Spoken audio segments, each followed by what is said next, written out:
のか。信じられるわけないだろ。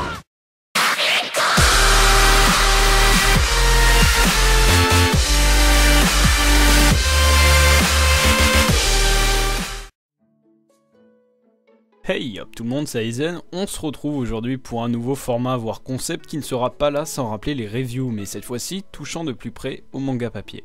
Ce format-là se penchera sur les œuvres n'ayant connu jusqu'à maintenant seulement des sorties manga et non animées. La durée des épisodes va varier en fonction de l'œuvre présentée, mais comme le manga présenté aujourd'hui est très récent et qu'il ne comporte que 4 tomes, la vidéo risque d'être assez courte, mais on aura le mérite d'ouvrir un nouveau format, ce qui permettra de voir si vous accrochez au projet et qui pourrait par la suite évoluer et s'orienter vers la présentation en facecam avec l'œuvre directement en main.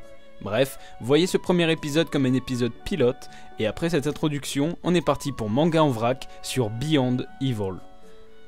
Beyond Evil est donc un seinen dessiné par Ogino et scénarisé par Miura. Il est relié en seulement 4 tomes et vous pouvez dès à présent vous procurer la série chez Kazé. Je vous raconte vite fait l'histoire. On suit un jeune lycéen du nom de Gota, qui un beau jour, par des situations que je vous laisse découvrir par vous-même, va être amené à choisir entre la mort ou devenir l'assistant d'un démon du nom de Victor. Le choix est étonnamment vite fait, étant donné que s'il avait choisi la première option, l'histoire n'aurait eu aucun sens. Et c'est à travers ce personnage qu'on va découvrir un milieu dont il ne soupçonnait alors absolument pas l'existence. Ces démons en question ont la capacité d'attribuer du temps contre de l'argent, comme 10, 20, 30 ans, voire plus, mais c'est un milieu où l'on se fait rapidement des ennemis, et maintenant que Gota fait partie de ce monde-là, il attend de Victor qu'il lui apprenne à faire de même, ainsi qu'un panel d'autres pouvoirs que je vous laisse le soin de découvrir. Et en gros, l'histoire se situe autour de Gota. Alors qu'est-ce que j'ai pensé de l'œuvre? Je vais être franc, elle ne m'a pas marqué. Ce n'est pas non plus un must-watch du moment.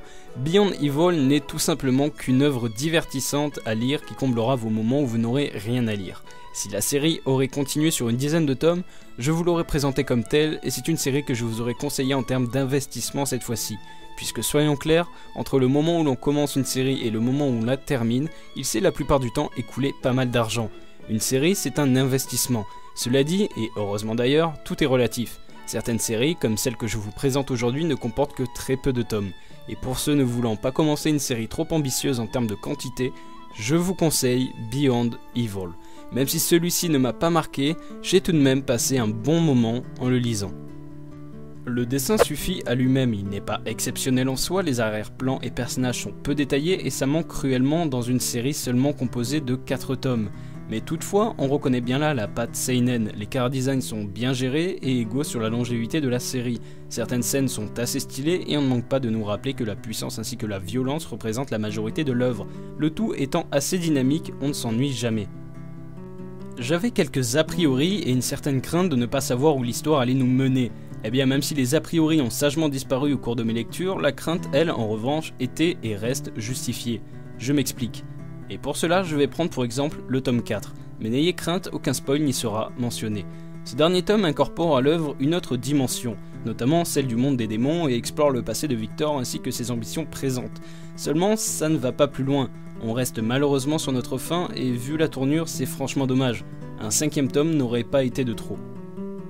Victor, un personnage aussi intéressant qu'ambigu, il laisse paraître une certaine sérénité mais l'ambiguïté le concernant sur sa façon de se servir de Gota ou non peut laisser perplexe, et c'est d'autant plus dérangeant dans les 3-4 dernières pages. Au final, on n'a pas vraiment de fin, on voit bien qu'elle tente de conclure l'histoire mais trop d'enjeux et de questions sont laissés en suspens. Beyond Evil n'en reste pas moins une courte œuvre divertissante et excentrique pouvant marcher comme distraction ou bien dessous de plat. Je suis conscient que celui-ci ne puisse plaire à tout le monde, mais vu le nombre de tomes, je ne pense pas vous proposer un mauvais investissement.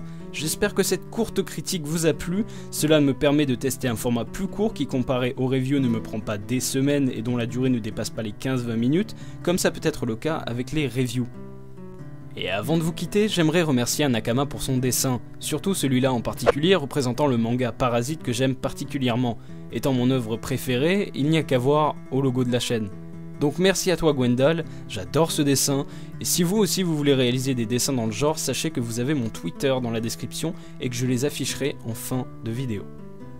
Voilà, ce premier épisode de Manga en vrac touche à sa fin, on peut plutôt appeler ça un épisode pilote, donc on va plutôt appeler ça Manga en vrac épisode pilote. On verra si par la suite ce format-là fonctionne et si on peut partir sur un format en facecam avec le manga directement dans la main, ça peut être vraiment plus sympa.